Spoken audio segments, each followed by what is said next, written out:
Two sons, the state of Amazon, Bitsonomics, market control and the algorithmic state.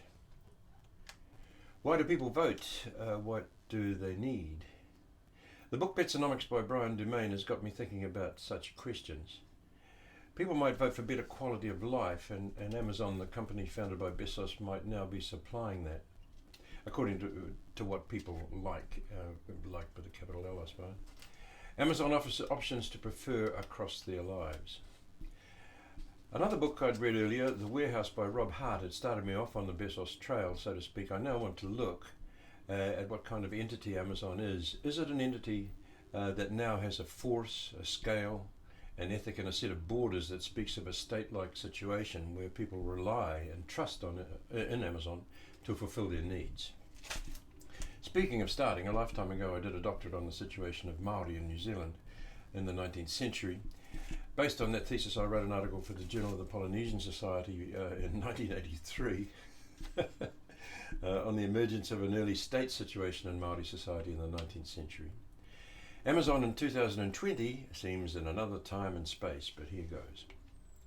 As with Amazon today, the situation with the iwi in New Zealand in the mid-19th century was to do with scale. Tribes were gathering under a mantle, that being the Kinitana or King movement, as well as other mantles, but that was one of the main ones. My thesis was that this combination of iwi of tribes had been developing and becoming pan-tribal in certain respects before contact and after 1840. One driver of this line of thought has been for me the idea of a communications nexus. Amazon offers such in a shared kawa or process of communication on marae, where information is presented and debated, offered something similar in Māori society. To start the thinking, I guess, I was thinking about platforms, market platforms, communication platforms. Contact with outsiders in New Zealand was a major multiplier in the King movement. With several challenges including imported disease and sickness, as well as war and the confiscation of their lands, and a foreign culture, pan-tribal strengthening continued apace after contact. Nativist Christianity and the emergence of prophets sharpened the mix. Ideology tightened in speech-making throughout the district of the Kinitana, for example. First mention is of God, next of the King. Amazon was growing before COVID, but now assumes greater significance.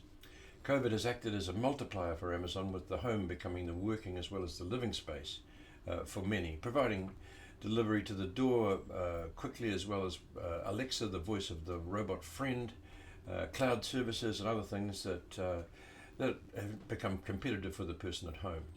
Amazon became a way to almost instantly gratify, a way for the family to cope at close quarters with a hostile environment outside in the form of a pandemic. Given the scale of the decimation of Māori society by sickness in the 19th century, which was huge, the analogy or comparison of contact with coronavirus is not unfair. Are such responses best seen as defensive mechanisms or locks into the long haul? What are their anchors? Is the King movement anchored to the New Zealand state? One thinks of Governor Gray's question to the Māori King, are there two suns in the sky? And one thinks of an apparent animosity on the part of the President Donald Trump towards Jeff Bezos of Amazon, which is discussed below. Is Amazon anchored to the USA where it began? Do either the Kinitana or Amazon need anchors in this sense? In any event, this is how my inquiry started, with a reflection back on my DPhil and with these sorts of questions. Now I want to look at Amazon with respect to recent literature, taking 5 or 6 works into consideration. These being Lena Kahn's writing on Amazon and antitrust legislation, Stephen Berry's work on hubs, Geoffrey West's book Scale, as well as the work by Dumaine and Hart mentioned above, along with references to a recent book by Ronan Farrow and a consideration of Gabby Wood's Living Dolls. Dumaine's work is critical. His book Bitsonomics is the primer in a study of Amazon, charting the rise of Bezos, the use of algorithms and the Amazon flywheel in a clear and effective manner, and making several critical insights as far as this presentation is concerned, including the reference to antitrust legislation of 1905. Hart's book The Warehouse, which is not an academic thesis but a futuristic view of Amazon, the company not being mentioned by name in the book, is prescient in terms of the multiplier effect that the pandemic has had on Amazon. There are several insights in The Warehouse that might inform this presentation, but the vision, what seems to be an accurate one, of an America or a world becoming more dependent on Amazon-like hubs is in keeping with its 2019 publication date. Westbrook's scale, Geoffrey Westbrook's scale, applies in various ways to the work of Hart and Dumont. While West thinks that the city is more resilient than the company, the scale and longevity of Amazon might both be of consideration to him. A particularly important consideration might be that cities are controlled by governments as a matter of space. Cities exist within countries. When the hub is in the sky, so to speak, in the cloud, when the arterial routes of road and sea are replaced by drone transport in the sky, that connection might weaken. And if the hubs are in outer space, bearing in mind the space activities of Bezos, Musk and others, then we have a scale of things extraterrestrial, and potentially at least a new form of state-like activity, along with new stars and suns to consider. When it comes to centralization, a key part of state development, the development of the incipient state, if you like, the way Amazon centralizes becomes critical. The question has been which city Amazon is to choose or chose as its center. That becomes significant. More than that, though, there's the question as to whether Amazon needs to be based anywhere in the USA or anywhere else in particular for that matter. Given the matter of the cloud and the exploration of space, we could be talking about cyberspace or outer space as much as terrestrial space when it comes to choosing a center of operation.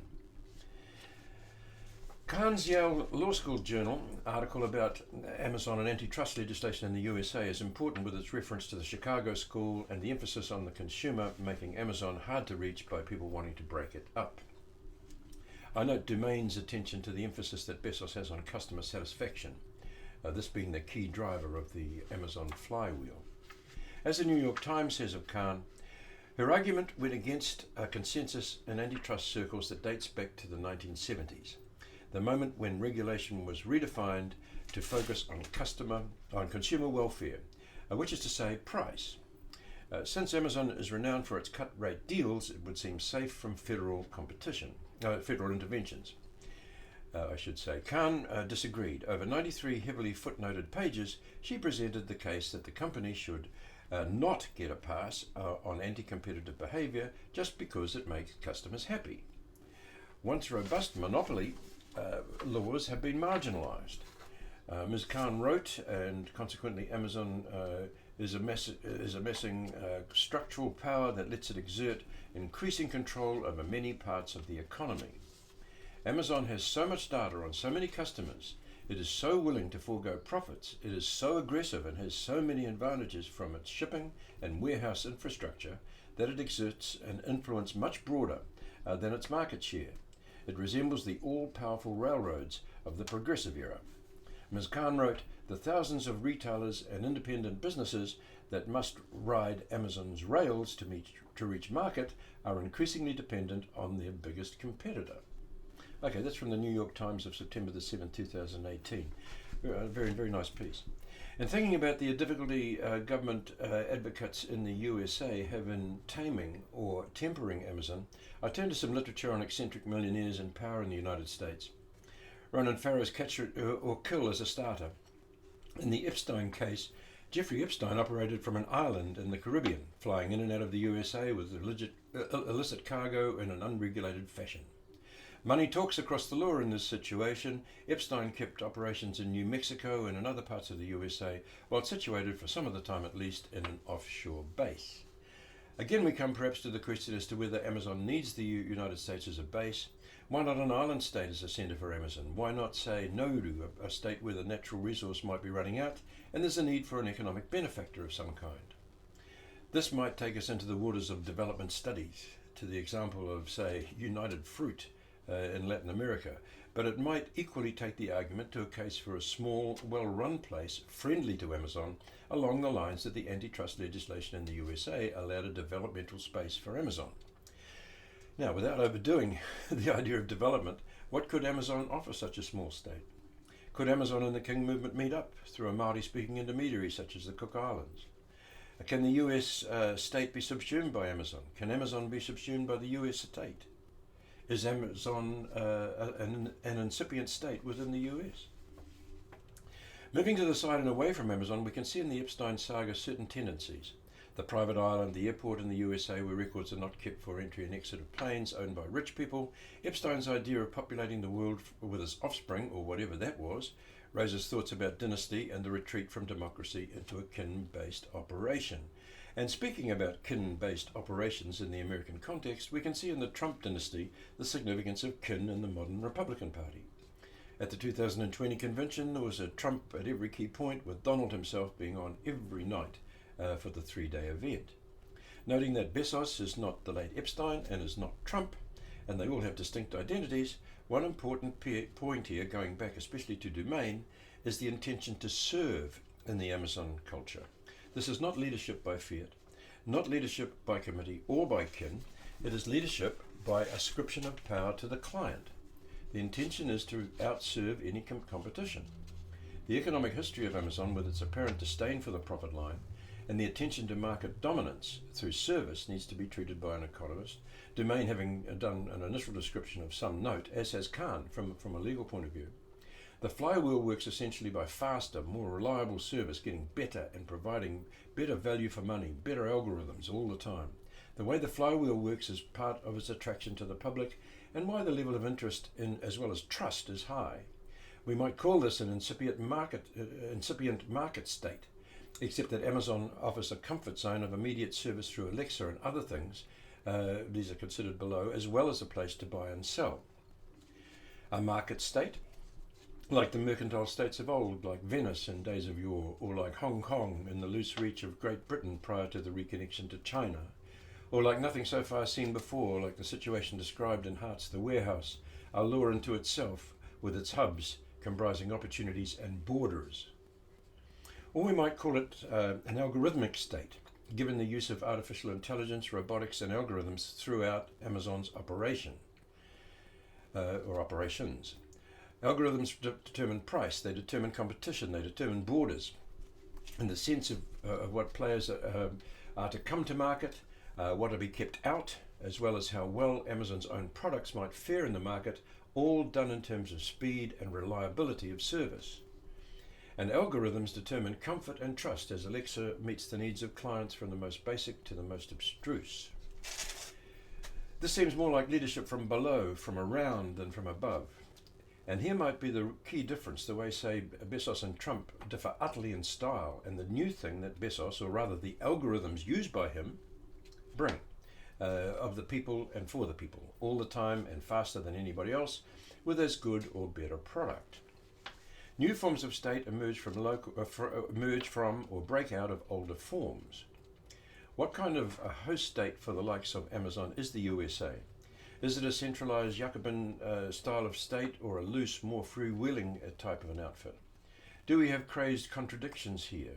Is Trump actually a Jacobinist, a centralist in the guise of Republican freedom for the individual, and Bezos more of a fan for an open form of the state, as long as it allows him to be more central in people's lives? Or was there just a faulty crust in the law of state, allowing, as Lina Khan points out, Amazon to escape a forced breakup because of its size and market dominance, and so break out into a new form?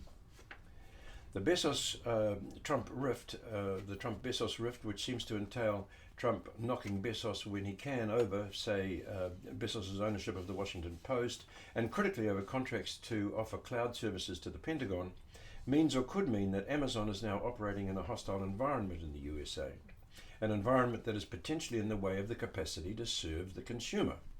This surely, if we were to follow Domain on the flywheel and Bitsonomics, would be enough for Bezos to look for Amazon country, just as followers of the Maori King and the hostile environment for them of the 19th century in New Zealand were first banished into and then found strength inside the King country. A pandemic raging amongst Maori then, as it is in the USA now, giving a sharp edge to the idea of a hostile environment. This was not always the case.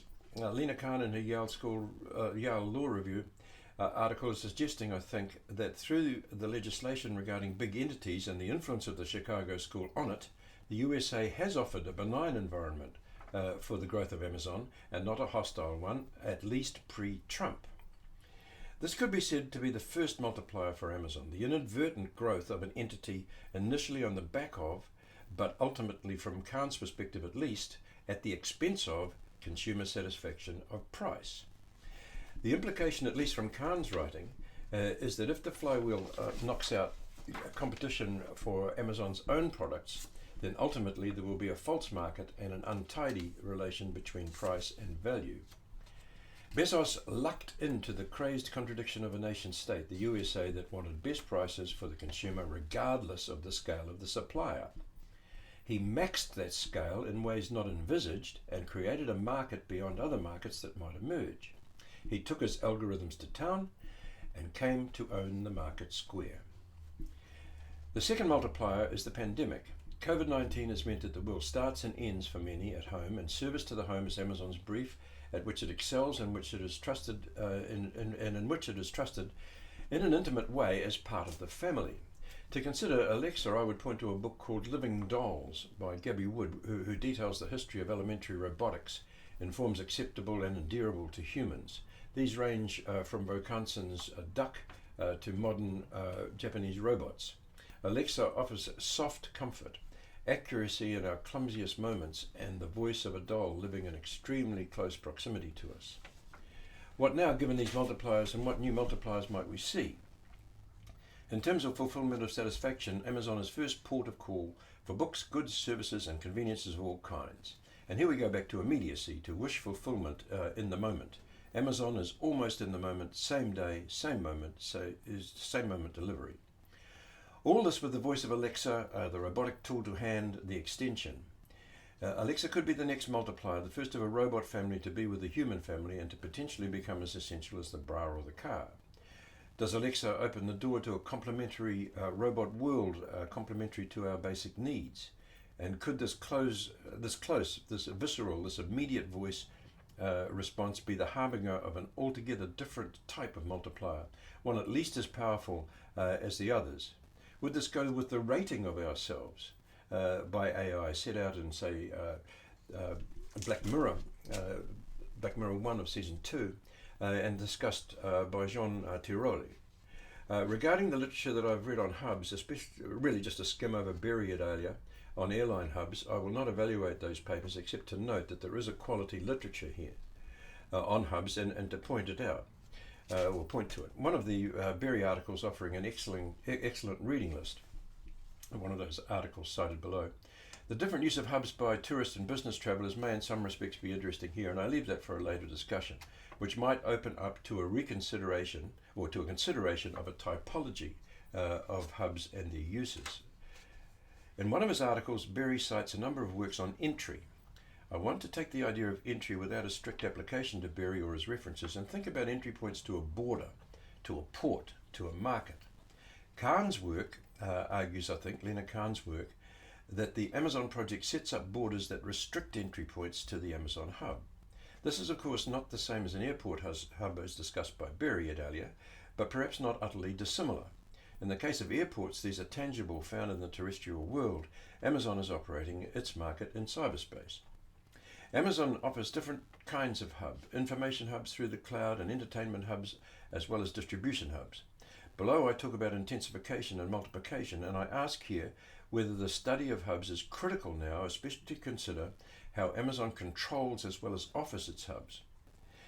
Does Amazon use the same kind of criteria for inclusion and exclusion in its market?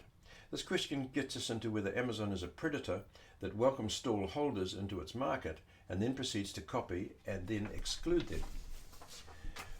Whichever question that might be asked of hubs, it seems appropriate to suggest that their use, put together with the selection procedures of algorithms, could be another multiplier, perhaps even more potent than others. Is there some kind of commonality of algorithms across the various hubs? Does Kahn's work have implications beyond US law? Has Amazon used the US state and explored the contradiction in antitrust legislation there to set up a market now global in nature with its own entry points, its own customs, its own algorithmic culture? We might turn again to notions of scale and refer back to West and his book on the subject. This market is not the village fete, and the algorithms that control it are not like the town crier or the mayor. The Amazon market is of such a scale that we might think of Amazon in terms of the ancient city-states, except that Amazon is not a city.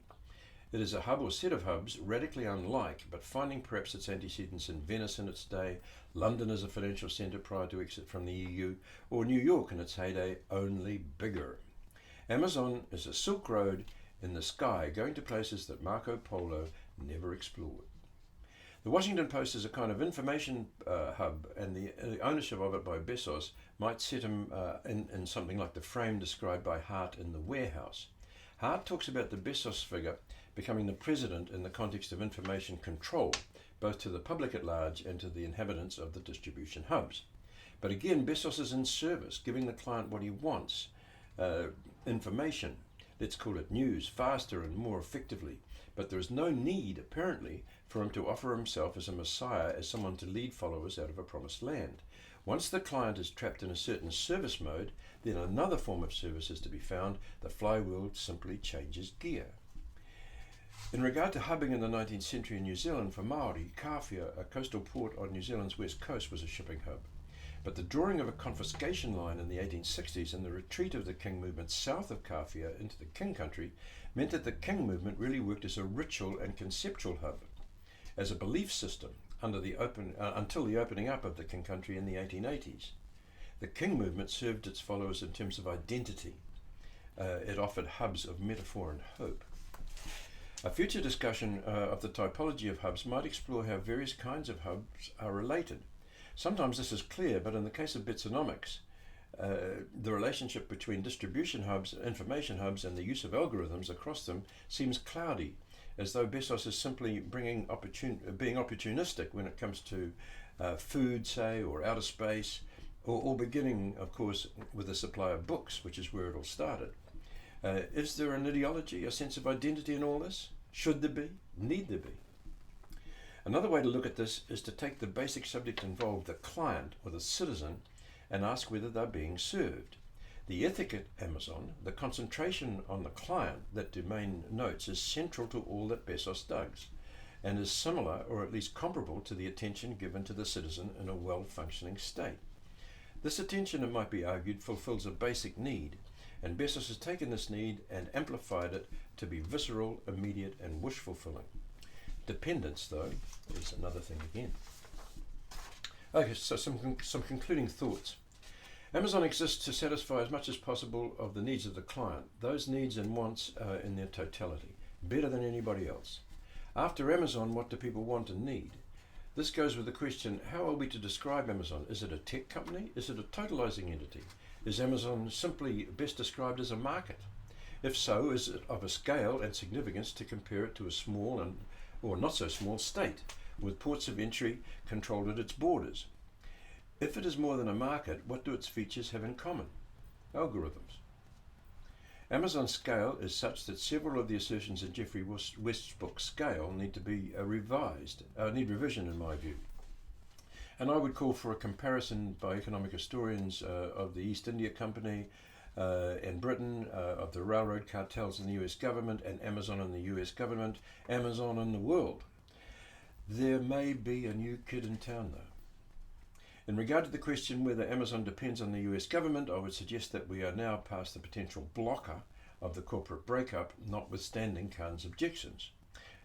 In regard to the question whether the US government depends on Amazon, yes it does in terms of the service now rendered to the US public, and perhaps no it does not if we look at the matter of taxes.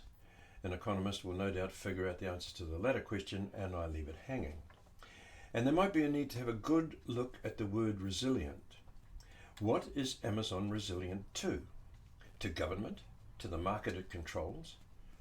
To the world it spans? To turn the question around, is Amazon resilient to its own algorithms? Or to other forms of AI? At what point does Amazon as a corporate with shareholders become an obstacle to the flywheel of better and faster service? It might be worth seriously asking the question, is Amazon an incipient state, an example of early state formation? It might be too early to get a serious answer, but it's suggested here that the idea of client service, customer service, and service to the citizen are not a million miles away from one another. The service to die for mentality so well described by Domain and others might well be the harbinger of a political form that we do not as yet know much about. Can we not speak of the client and the citizen in the same breath? The question above might be augmented with the following questions. The first and possibly most important point regarding the state is immediate and visceral, and to do with the question, to what authority do people first turn? With Alexa, Amazon is the first port of call in the morning and late at night. And what do people trust Amazon to do? Has Amazon entered the family in a way that states hitherto have not? Is Amazon something that family members share and so adjacent to kin? Is the option to prefer to like, as we like things on the internet, and advance on what the state, as we know it, offers in terms of a vote? So much of the above seems to be about hubs. Might we see here the early state, the incipient state, the state that might happen as a fusion of hubs, of central points of kinship, economy and status? We might see such fusion as sovereignty. There is also the city-state as a hub of power, and this is ingrained perhaps in our thinking. Early state situations such as the Inca may not have had the industrialized city as a hub. We may be talking about pre-city and post-city, with Incan, Egyptian and other early states on the one hand and Amazon on the other. We are not talking about Amazon as being a hub of military power, not so far at least. However, we are in the context of war supply, with Amazon having provided cloud support to the Pentagon. We have not so far talked about the hub as ritual and entertainment centre, but we could if we wanted. If in the Kingitona, in the King movement, there is the idea of being under the maru or umbrella, or under the mana of the King movement. To what extent does Amazon offer protection? To what extent does Amazon offer shelter and security? Then there is the screen. The first port is the screen on the computer or the phone, and then it's on to ports at hubs to suit the consumer. Then there is the cloud, an external authority, unseen and unknown in its potency, but trusted nonetheless. Then there is the overall context, not considered in this short paper. 5G, Huawei, Alibaba, Huawei, China, Oracle, Apple, Gates. A brief consideration of the China-US divide over tech, over TikTok and the like might lead again to the thought that either place, either state, the USA or China, offer impediments to client service so as to form a hostile environment for Amazon. In both cases, Bessos and the Māori king are made strangers at home. In the 19th century, this happens to Māori through disease and war, and for followers of the King movement, the confiscations, the land confiscations and the exile to the King country that followed the war in the 1860s. In the case of Bessos, he has become the enemy of Trump with attacks on Bessos' ownership of the Washington Post and the cutting of the Pentagon supply contract. Could alienation from the home state, the host state as it were, become a multiplier as new grounds for growth are sought and found? The placement of hubs in this sense becomes critical. Finally, more might have been done regarding the sovereignty issue of 1905, railroads and all that, mentioned by Kahn and then by Streitfeld of the New York Times and also by Dumaine. Sir George Grey's question of the Māori king at the outset of the land wars in New Zealand, are there two suns in the sky, might apply. Thank you.